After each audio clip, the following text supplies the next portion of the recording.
Alright guys, it's Adam and Colton. Our project is on infantry and military tactics of the American Revolutionary War. Today we're going to show some battle tactics, but we don't have period accurate guns. This is the closest we got. We got Mosin Nagant rifles from the 1940s. Mine's a 1945. This is the 9130. His is the tanker version. 7.62 for the Russian rifles. What are you going to do?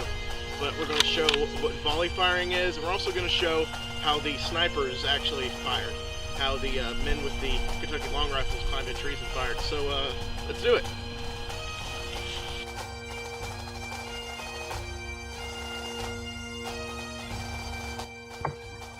The British used volley firing in their battle tactics during the Revolutionary War against America because it was their most effective tactic they had. They would line up with soldiers in two rows, and the front row would kneel down in front of the soldiers standing with the rifles, and they would all fire in unison. And their weapon of choice was the Brown Bess, which was a very inaccurate, slow reloading musket.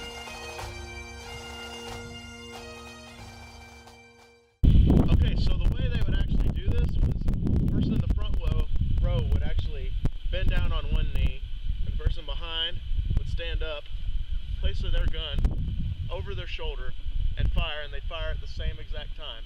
So, Colton, I'm going to give you a countdown. Make sure you're aimed. 3, 2, 1, fire!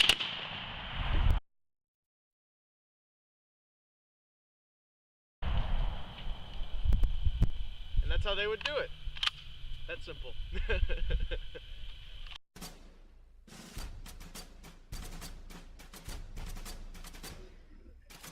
Americans fought the war in a very different way. Many times they would climb up into trees and fire their Kentucky long rifles in order to scare the British soldiers and scatter them. Their weapon of choice was a Kentucky long rifle. It's about 48 inches long, was one of the first guns to ever have a rifled barrel, and it was 48 caliber. It would also range up to 75 caliber. It was a very accurate rifle.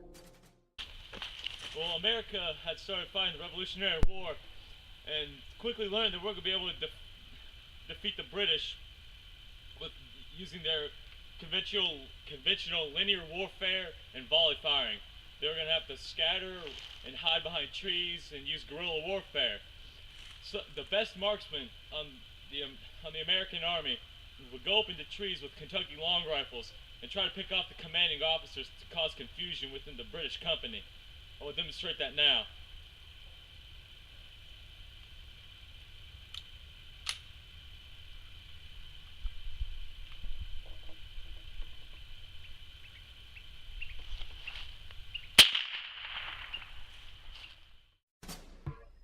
Using these tactics, the Americans were able to defeat the British, and this paved a new way for new types of fighting in all conventional warfare.